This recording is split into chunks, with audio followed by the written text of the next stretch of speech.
Hi mga karupoksz, it's Tina and Vlog, and welcome back to our YouTube channel! Ever since the day that you went away,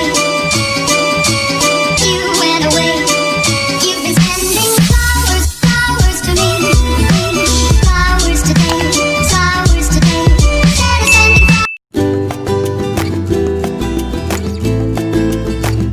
And for today's video, gagawa po kami ng video at ang gagawin po namin video ay reacting to BTS history. Yes. And let's get started!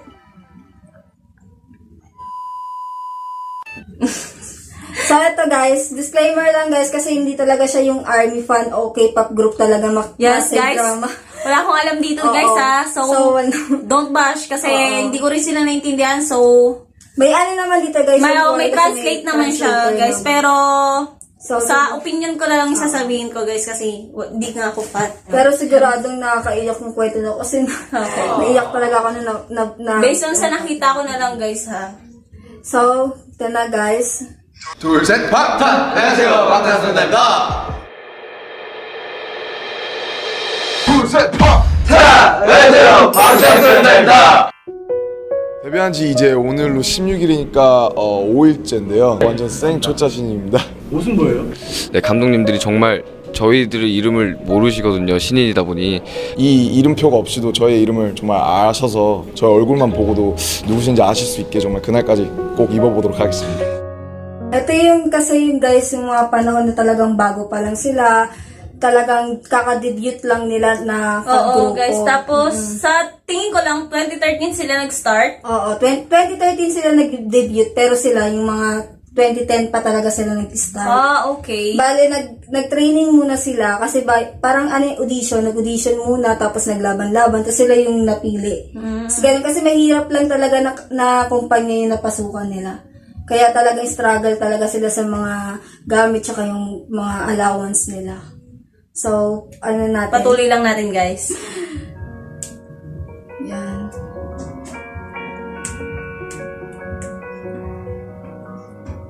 Sharing one room. Cut from broadcast.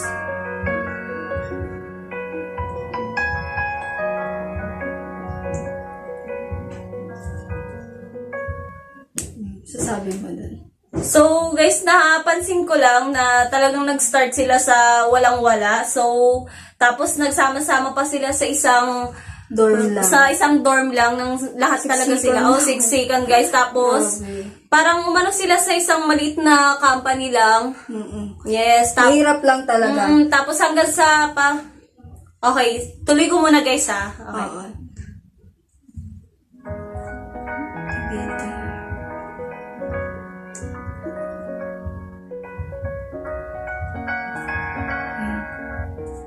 So guys, kasi yung K-pop group kasi na BTS, talagang simula wala talaga silang mga parang assistant, sila lang yung nagagawa ng pag may gusto silang gawin ng kanta, sila lang din, sila yung nagko-compose. Yes guys, to tignan based sa nabasa ko, 12 to 16 hours a day sila nagpa-practice. So isipin nyo guys, napakahirap nun para sa akin. Ako nga nagpa-practice lang ako minsan, 2 hours lang, hindi ko pa kaya. Pag ano talaga, diba? no, tapos walang hinto hanggang sa... So guys, parang napansin ko talagang pursigihan nilang mag-practice hanggang sa makuha nila yung level ng gusto nila. Yung pinaghirapan. Grabe talaga yung pinaghirapan nila. So, continue lang natin ito. Yes guys. 정말 산이라는 말이 딱 맞는 게 정말 데뷔 So guys, paliwanag ko lang, is yung nagsasalita dito is si Namjoon, siya yung leader nila. Bali siya yung, parang, ang talino niya, at siya yung, talagang ma-leader talaga. Leader na leader talaga yung dating. Napakatalino na ito. Hours later. 데뷔하면 모든 게 다 잘 되고 뭔가 괜찮을 것 같았는데 정말 또 더 큰 세상을 보니까 더 큰 고민을 하게 되고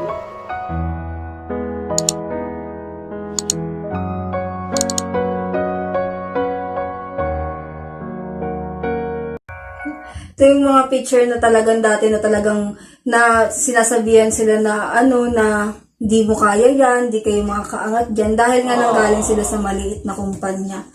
So parang parang hinatak sila pababa dyan. Pero sila, hindi sila naniwala. Hindi sila kasi- nagpahatak. So ang nangyari, ginawa nilang inspirasyon yung humatak sa kanila sa baba, mas tumangat sila. Oo, ganun yung gaan talaga kahirap. Yes.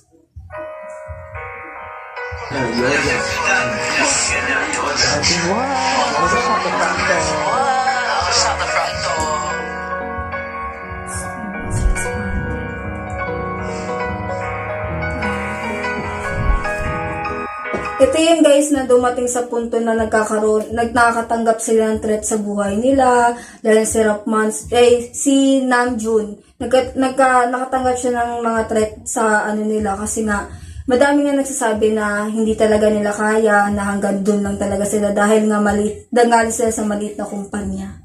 So tuloy lang natin guys.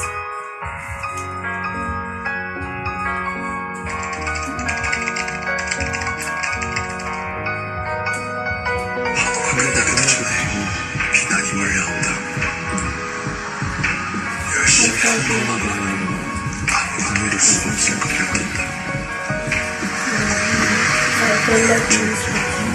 노력은 아무 힘이 없는 것 같다.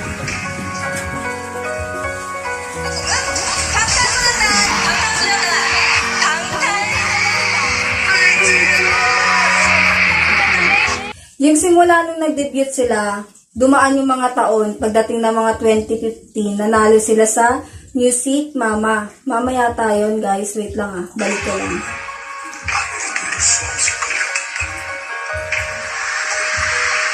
열정, 노력은 아무 힘이 없는 것 같다.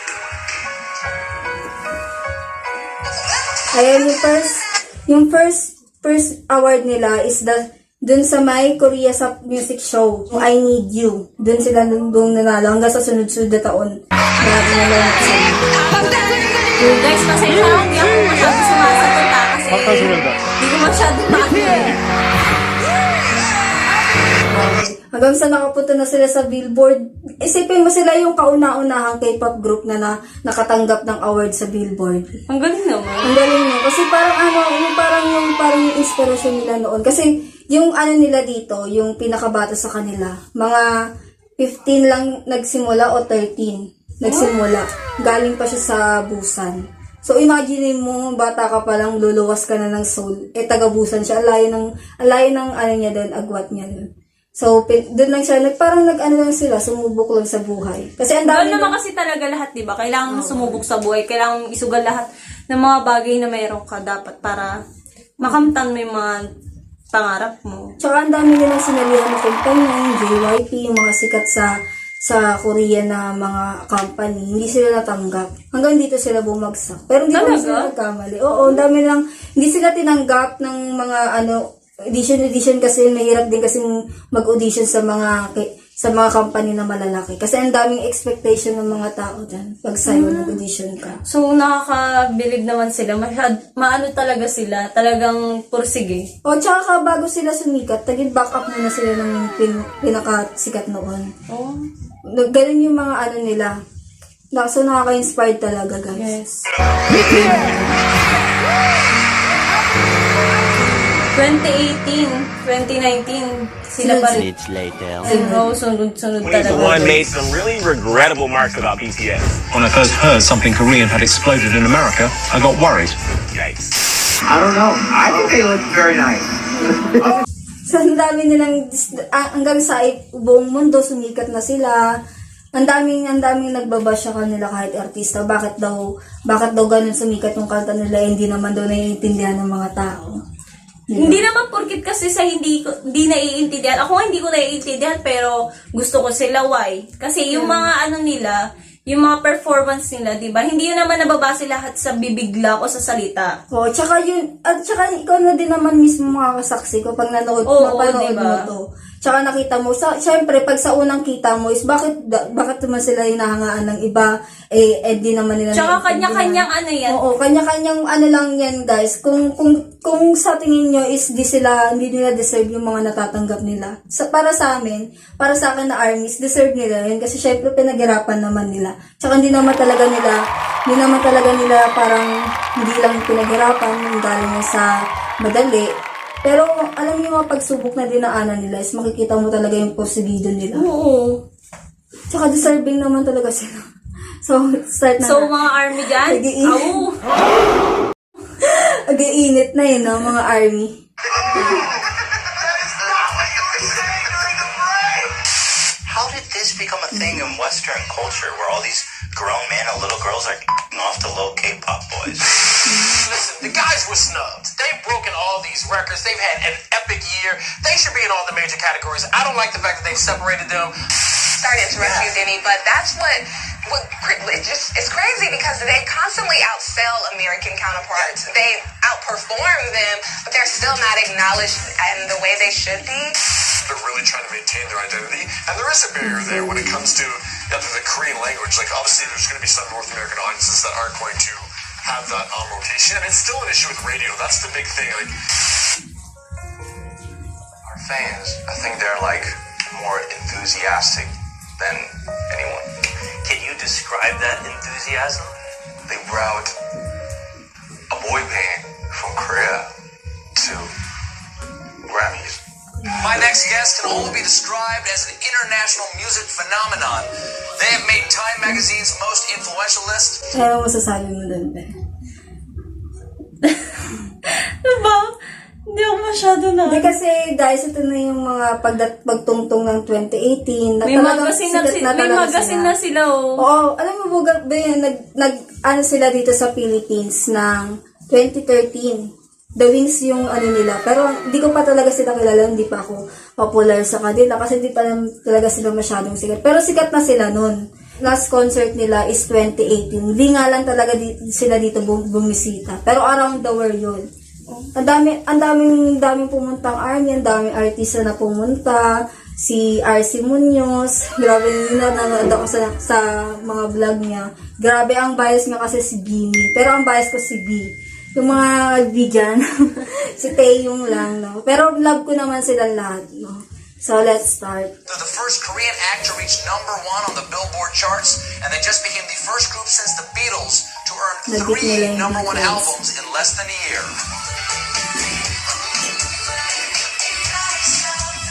The 7-member boy band has broken the record for the best-selling album here in Korea. Now, this album released this April has sold 3.4 million copies as of May. BTS had the #1 best-selling physical album in the United States in the first half of this year. Becoming the first Korean artist to win 2 trophies at the Billboard Music Awards in Las Vegas on Wednesday.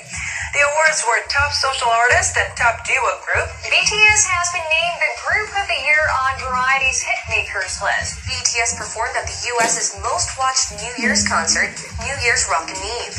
Their upcoming U.S. tour is one of the hottest tickets on Earth.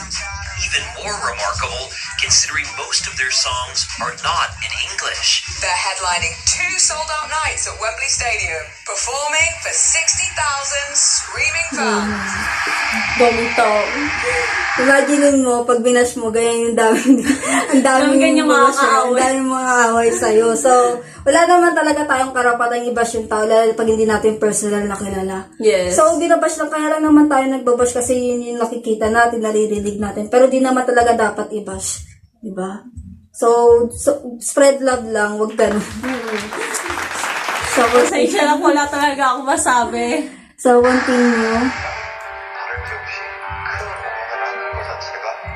우리가 여기서도 이렇게 크게 해요? 라고 다시 한번 되물으니까 그냥 와 처음에는 아이스를 보신 적이 한 번이나 참여를 해봤어요. 술 그때로 친구랑 그냥 어떻게 보면 뭐 기적 같은 수치 아닐까. An economic analysis showed that BTS's last concert in Seoul created nearly as much economic gains as the winter Olympics in early 2018. It is estimated that roughly 100,000 foreigners came to Korea during that time. Ano ba? 240,000? 23,000 foreign fans who came solely to see the concerts and their Grabe guys, sobrang dami talagang tao ang pumunta. Dami talaga nun. Pag concert So talagang ang daming sumusuporta sa mga BTS. So alam mo ba, no, mapapakita dito kung ilang taon yung mga umiidol sa kanila hanggang sa matanda. May mga 50 pataas may na umiidol sa kanila. So pati lalaki. talagang napaka guys. So, Deserving talaga yes. yun. So play lang natin guys. 1% of army were male, while a clear majority, 76%, were female. 24%. Yun guys, so 24% is male yung mga umiidolo sa kanila. What? Pero yung 76% is female talaga. Yes, Female talagang naman ang mga kababaihan ngayon, baliw na baliw sa mga BTS dyan. BTS concert. Talaga, diba? Pangarap lahat ng ARMY na makapunta sa BTS concert live. Kasi syempre iba pa rin yung napapanood Oo, mo iba sila. pa rin talaga yung napapanood mo sila ng live. Pero, mas nakakakilig, basta ang sarap sa pakiramdam na mas makikita mo sila, yung diba? iniidolo mo, diba, nasa harap mo na. Tapos na picture ka. Meanwhile, Nila pag nakita mo sa Yes. personal. No? Sana ganun yung... Kasi nanonood ako ng mga So, reaction. yes, sana guys, one day, matutunan ko rin silang iduluhin. Malay mo, maging army Ay, din diba? siya. Isa one of the Malay army. mo. Malay lang. Dahil diba? baka mahawa ako dito. Nothing impossible, di ba? Pagdating sa mga... Yes. Tsaka sa kanila ko lang natutong mag-enjoy sa buhay, kung paano mahalin yung sarili ko. Tsaka sa kanya lang din natuto po, sa kanila lang din natuto si Tinay, na hanggang ngayon ay single pa rin, umaasa sa K-pop. Siyempre, no? Gusto niya ang kanyang maging boyfriend is So, start na natin guys, mga kalandian. Doon pa nga. 19-year-olds, 26% were 20-year-olds, 19% were 30-year-olds, and hold on, this doesn't seem right. 27% were 40 to 49 years old. Imagine mo, ganun yun. Ganun na 40, hanggang 40 pataas yung mga umiida sa kanila. So, imagine mo yun, ang edad pati lang mga kasi matatanda, di ba? nila. Oo, ang edad lang kasi nila, 26 lang yung pinakamatanda 26. sa kanila. So, imagine mo yun. Talagang kahit mga kabataan ngayon na 13 pa lang, iniidolo na sila, Ang lakas diba? ng karisma, be. Magaling na nga sumayaw. Magaling pa kumanta, di ba? Saan ka pa? Saan ka pa? All in one. Play Hi, I'm natin. Sam and I'm 34. Hi, I'm Cheryl. I'm just over 50. I'm 56. I'm 64. I'm 33. I'm 36 years old. Almost 48 years old. I'm 44 years old. I have 2 children. BTS, like, telling everyone to love them. Oh guys, may talagang makikita nyo dito na pati mga matatanda talaga ay sobrang idolo-idolo sila. Diba? Sobrang iniidolo sila. So, ano pa? Mga ka-army dyan. Na, char. So, ito, play na natin, guys. BTS, like, telling everyone to love themselves, to, like, you know, be who you are. And right.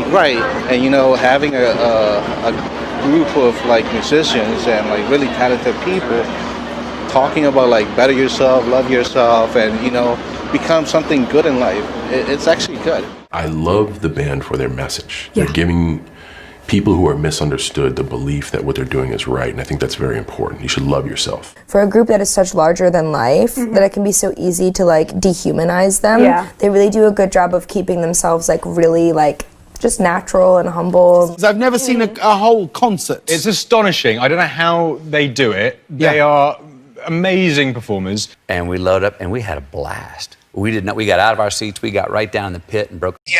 So, imagine mo si John Cena, idol sila. Diba?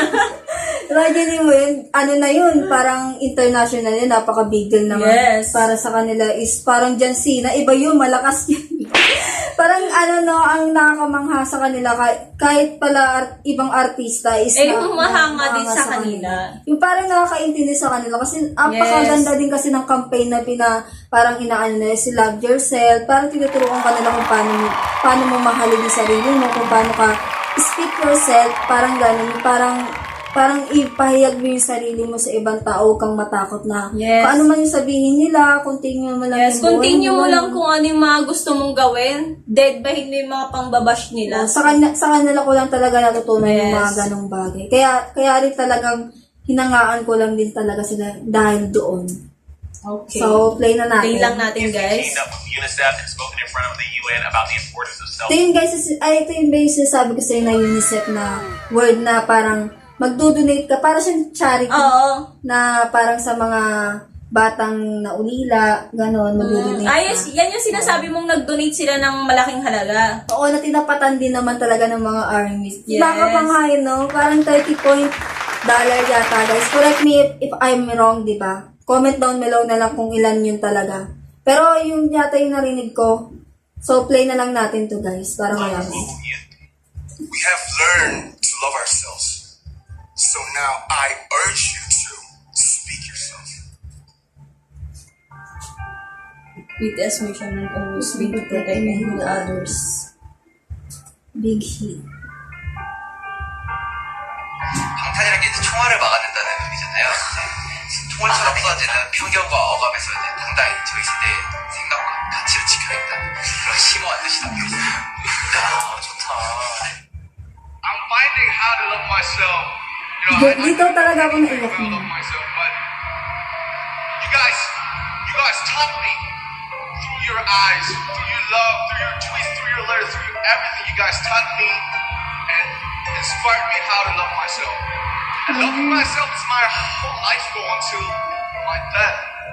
And you know, what is loving myself? What is loving yourself? I don't know. Who can define their own method and the way of loving myself? It's our mission to define our way to love ourselves. It's never intended, but it feels like I'm using you guys to love myself. So I want to say one thing. Please use me. Please use BTS to love yourselves. Ito yung sinasabi ko sa'yo na parang talaga dito talaga ako naging emotional. Parang wala talaga, hindi lang talaga fans yung touring nila sa amin. Parang Yes. yung ano lang din, parang inaalagaan din kami, parang pinoprotektahan lang din kami. Parang yung sinasabi din, yung nagsalta kasi dito Yes, guys, si Namjoon. yung leader. So parang nakaka-inspired lang talaga yung sinabi niya dito. It's a concert yata to sa may chairman yata nila World Tour. Yes, talaga tinuturo nila na love yourself. Unahin mo muna yung sarili mo. Wala namang 'di ba masama kung papakinggan mo yung sasabihin nila sa iyo. Wala namang hindi naman nakakasama sa iyo. Tsaka opinion lang naman siya, guys. Parang kasi nagre-reflect lang din yung mga pinagdaanan nila noon hanggang ngayon. Marunong silang tumingin sa mga pinagdaanan nila ngayon, 'di ba? Hindi naman talaga basta-basta talaga yung pinagdaanan nila. Naggaling din sila sa hirap, kaya nararamdaman din nila siguro yung struggle ng pagiging kabataan. Kasi more on youth din kasi sila. So, play na natin. Thank you so much. We love you guys. 사랑합니다.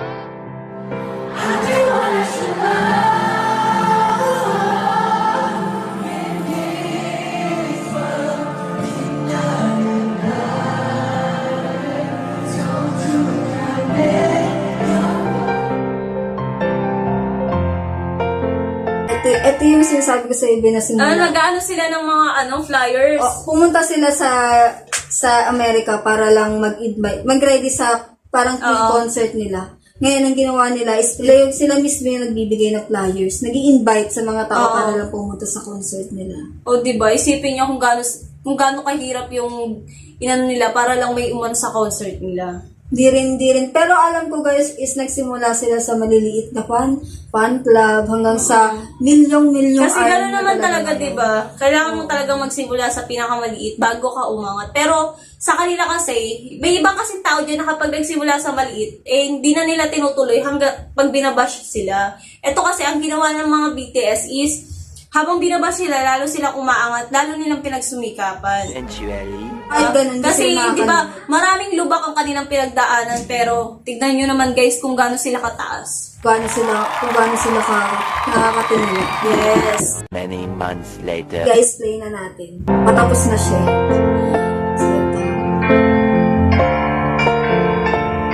Round the world.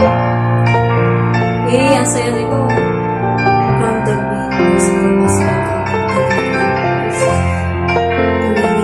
For grand prizes is a delight.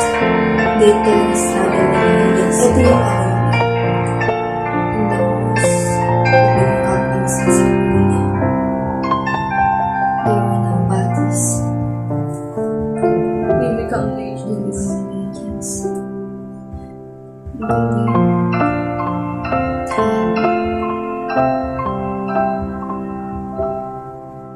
Eh.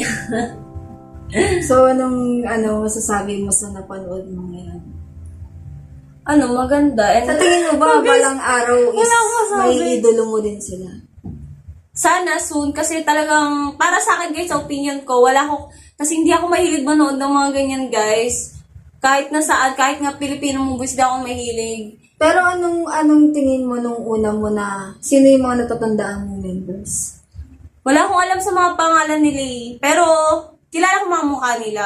So, leader lang yung alam ko dun eh. Si Namjoon. 12 seconds later. Oh, ang dami nilang pinagdaanan. So, ang dami nilang fans guys. So, sipin nyo, bilyon-bilyon. Bilyong army na yung Puro yung mga army nasa talaga kanila. guys. Around the world naman. Yes, yun. around Ang the dami. world. Mga international. Yes. So guys, pasensya na ako, wala akong masyadong masabi kasi hindi po talaga ako fan ng BTS. Tsaka guys, ngayon lang talaga. Yes, ngayon lang po talaga ako nakapanood ng Hindi BTS. talaga Di siya, ko kasi talaga ako nanonood. Pasensya na po. Oo. Yes. So guys, yun lang yung video. Nga pala guys, meron akong sa'yo na sinisan na BTS merch. Dito ko ilalagay yan. So, sa mga gustong mag-order sa akin, PM nyo lang ako, ilalagay ko yung Facebook account link below. So, yan ikaw. Yes guys, meron din naman akong dream shop dito guys. So, andito siya. Order na lang din kayo guys. Meron akong mga doon, lip tint or whatever. So, soon maglalagay pa ako. Sa ngayon kasi, small business pa lang talaga kami. So, support guys, small business. Yes. Katulad namin. So, guys, yun lang yung video. Sana nagustuhan yung video. So, please like, share, and subscribe to our YouTube channel para update kayo sa mga bago namin i-upload na